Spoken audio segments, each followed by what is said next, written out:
So guys నేనైతే present అయితే గోవాలో ఉన్నా. నేనైతే వచ్చుడు ఒక స్కామ్కి గురయ్యేటోని. ఎందుకంటే ఇగో ఇప్పుడు నేనున్న రూమ్ ఉంది కదా, చూపిస్తాగండి. ఇగో నేనున్న రూమ్ ఇది డబల్ బెడ్ది. ఇది నేను ఆన్లైన్లో బుక్ చేసుకుంటే నాకు 500 పడ్డది. డబల్ బెడ్ది 500 పడ్డది. కానీ నిన్న నైట్ వచ్చిన ఇక్కడికి వచ్చేటప్పుడు ఆన్లైన్లో రేట్ చూసినా కానీ బుక్ చేయలేదు. ఇక్కడికి వచ్చి వీళ్ళని అడిగిన రూమ్స్ ఉన్నాయా అంటే అవైలబుల్ ఉన్నాయి అన్నాడు. సింగిల్ బెడ్కి ఎంత అన్నాడు అంటే 700 అని చెప్పిండు. నేను కదా ఆన్లైన్లో అదేంది 500 చూపిస్తుంది కదా, మీరు 700 అంటారు ఏంది అని అన్న. అంటే అది ఆన్లైన్లో అట్లనే ఉంటుంది, ఇది ఇట్లా ఉండదు, ఇక నువ్వు పో 700 కట్టు అన్నాడు.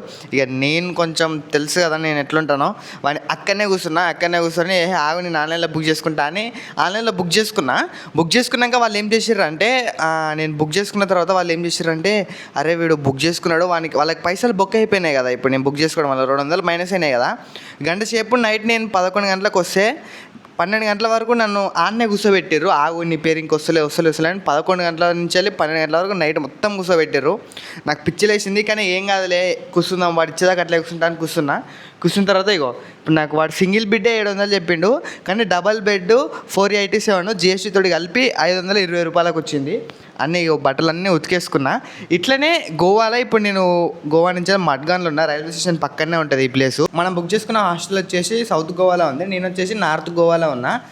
ఇప్పుడు ఇక్కడ నుంచి మనకు ట్రైన్స్ అవైలబుల్ ఉంటాయి. నేను ట్రైన్ చూస్తే నాకైతే 2 గంటలకు ఉంది ట్రైన్.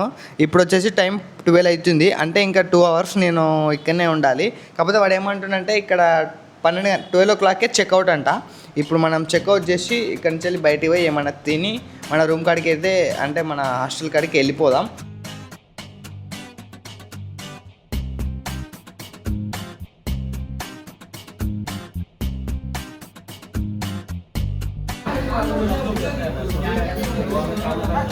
సో గైస్ ఇప్పుడు మనమైతే ఇక్కడ కొంచెం తినడానికి వచ్చినాం. పొద్దుగాల కదా ఏమన్నా తిని, రైల్వే స్టేషన్ నా ముంగట్నే ఉంది, తిని ఒక రైన్ పట్టుకొని మన రూమ్ కాడికి అయితే వెళ్ళిపోదాం. రైల్వే స్టేషన్ చూపిస్తా చూడండి. ఇప్పుడు నేను తిన్న నార్మల్ బిర్యానీ కూడా 200 అనమాట. గోవాలో ఎట్లుంటుంది అంటే వైన్ ప్రైజు, మందు ప్రైజ్ ఏమో తక్కువ ఉంటుంది, తిండి ప్రైజ్ ఏమో ఎక్కువ ఉంటుంది. సో ఇప్పుడు ఇక్కడ చూస్తారు కదా, ఇదే అని మన ట్రైను. ఇప్పుడైతే మనం ఇక్కడ నుంచి వెళ్ళి కనకోనాకి పోవాలి. ప్రజెంట్ ఇప్పుడు మడ్గాన్లో ఉన్నా. మడ్గాన్ నుంచి వెళ్ళి కనకోనాకి ఒక 30 kilometers ఉంటుంది. గైస్ నేనైతే ఒక ట్రైన్ ఎక్కుదాం అనుకున్నా, కానీ ఇంకో ట్రైన్ ఎక్కినా. ఇది కూడా అదే ప్లేస్కి పోతుందంట, కాకపోతే నాకు అంత ఐడియా లేదు. ఈ ట్రైన్ నెంబర్ తెలియదు, ఇది ఎక్కడ పోతుందో కూడా తెలియదు. ఇది పూణేకి పోతుంది. నేను వచ్చేసి వేరే దాని టికెట్ తీసుకున్నా, దీనికి నాకు ఇప్పుడు టికెట్ కూడా లేదు. ఎవడన్నా వచ్చిందంటే ఎంత ఇక నా పని కథం. కానీ దగ్గరనే ఉంటుంది, ఎంత ఒక 40 km అట్లా ఉంటుంది అన్నమాట కనకోన. సో చూడాలి, ఫస్ట్ ఈ ట్రైన్ నెంబర్ కనుక్కుందామని బయటకు చూస్తున్నా. కనుక్కొని కనకోన పోయినాక కనకోన పోతున్నా లేకపోతే వేరే కోన పోతున్నా తెలియదు. సో గాయస్ నాకైతే ఇక్కడ మనకు కొంతమంది పరిచయం అయ్యారు. follow support very friendly guy, yeah, too friendly. So నాకైతే మంచి ఫ్రెండ్స్ దగ్గర ఇక్కడి నుంచి నేను మళ్ళీ మన కనకొన పోయి, వీళ్ళు ఉడిపి పోతున్నారు. So these guys are from Udupi. Say bye. Bye. ఇక్కడ డ్యామేజ్ ఏంటంటే ట్రైన్ అయితే కనకోన లాగలేదు, కనకోన దాటేసి కర్వాకి పోయింది. సో మళ్ళీ నేను కర్వాల ట్రైన్ దిగి అక్కడి నుంచి వెళ్ళి కనకోన బస్సులో పోవాలి. కానీ మధ్యలో మాత్రం ప్లేసులు క్రేజ్ ఉన్నాయి, అసలు లొకేషన్ సూపర్ ఉన్నాయి అనమాట. చూడండి, అండ్ ఇది దాటుతుంటే మధ్యలో మనకు టనల్స్ కూడా వస్తున్నాయి. ఇక్కడ చాలా టనల్స్ దాటాల్సి వస్తుంది.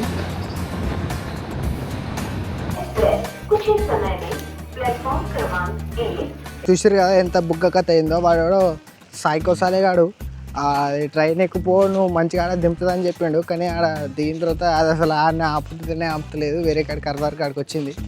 ఇప్పుడు మళ్ళీ ఇక్కడ నుంచి వెళ్ళి రైల్వే స్టేషన్ కాడికి వెళ్ళి చాలా దూరం ఉన్నది. రైల్వే స్టేషన్ బస్ స్టాప్ చాలా దూరం ఉంది. ఇక్కడ నుంచి వెళ్ళి ఫస్ట్ బస్ స్టాప్ పోవాలి, అంటే ఇక్కడి నుంచి ఒక బస్ పట్టుకొని బస్ స్టాప్ కాడికి పోవాలి. మళ్ళీ అక్కడ ఒక బస్ పట్టుకొని అక్కడి నుంచి వెళ్ళి మన కనకోవ కాడికి పోవాలి. చాలా తలకాయ నొప్పి వచ్చి పడ్డది. అంటే మీకు సింపుల్గా అర్థమయ్యేలా చెప్పాలంటే మడ్గాన్కి కర్వాకి మధ్యలో ఉంటుంది కనకోన. సో నేను మడ్గాన్లో ట్రైన్ ఎక్కినప్పుడు కనకోన దాటేసి కర్వాకి పోయింది. సో ఇప్పుడు నేను కర్వాకి రీచ్ అయినా కదా, మళ్ళీ కర్వా నుంచి వెళ్ళి కనకోనాకి పోవాలి.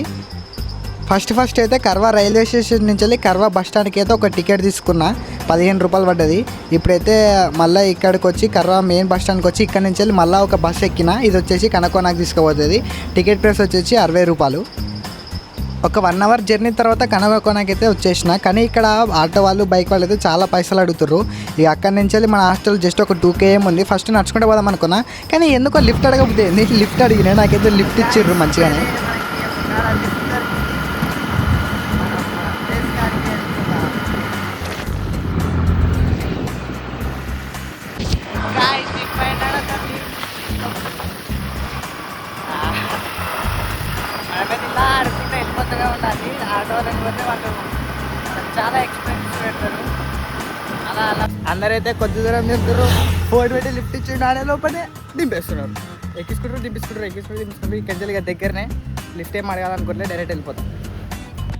ఇదే అనమాట మనం ఉండాల్సిన హౌస్. సో ఇది వచ్చేసి నాకు 250 రూపీస్ పడ్డది. నార్మల్గా అయితే 300 పర్ బెడ్, కానీ నాకు కొంచెం ఆఫర్ అప్లై అయ్యి 250 రూపీస్ పడ్డది. మ్యాక్సిమం మీరు కూడా ఒక 3-4 డేస్ అడ్వాన్స్ బుక్ చేస్తే 250 రూపీస్కి వచ్చేస్తుంది. ఇది నా లగేజ్ చూడండి ఎట్లుందో. ఇలా కెఫే కూడా ఉంటుంది. రూమ్ మాత్రం చాలా క్రేజ్ ఉంది. అంటే బయట నుంచి చూస్తుంటే సూపర్ ఉంది, లోపలికి పోతే ఎట్లుంటుందో తెలియదు.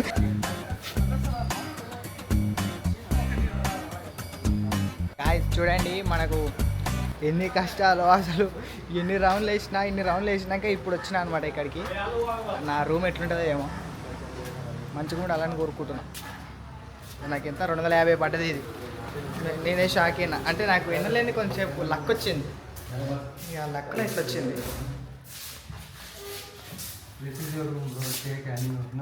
ఓకే, ఇప్పుడు దీని కింద ఉంది కదా, ఇదే అనమాట మన బెడ్. అలా నా టోపీ, నా బ్యాగులను పెట్టేసిన చూడండి. ఇక్కడ వేరే వాళ్ళు కూడా ఉంటారు. అంటే ఇక్కడ ప్రస్తుతం అయితే ఒక అతనే ఉంటుండు, అతను నేను. మనకు ఇలా దొరికింది. అబ్బా చూడండి బెడ్ ఎట్లుందో, మెత్తగానే ఉంది కొంచెం. ఇక మనకు 250 రూపాయలకి ఇంత మంచిగా దొరుకుడు అంటే అది కూడా గోవాలో చాలా బెటర్.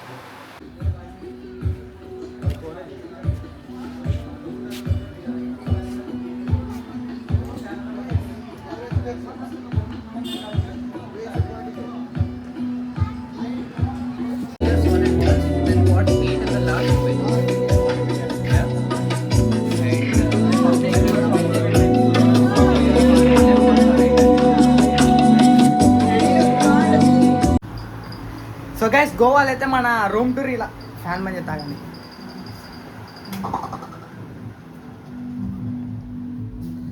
సో గైస్, గోవాలో అయితే మన రూమ్ టూర్ అయితే ఇలా కంప్లీట్ అయిపోయింది. ఇదైతే నాకు 250 రూపీస్ పడ్డది. మ్యాక్సిమం అయితే 250 రూపీస్కే వస్తుంది, ఎక్కువ 300 దాటదు. ఏసీ అయితే 300, నాన్ ఏసీ అయితే 250. నైట్ టైం ఎట్లుందో చూపించిన కదా, చాలా బాగుంది. మీరు నెక్స్ట్ టైం గోవాకి వస్తే ఈ రూమ్లో ఉండడానికి ట్రై చేయండి. నేనైతే ఇదేం ప్రమోషన్ కాదు, ఏం కాదు. నాకు ఎట్లా దొరికిందో, నేను ఎట్లా వచ్చినా అనేది మీకు చూపెట్టినా.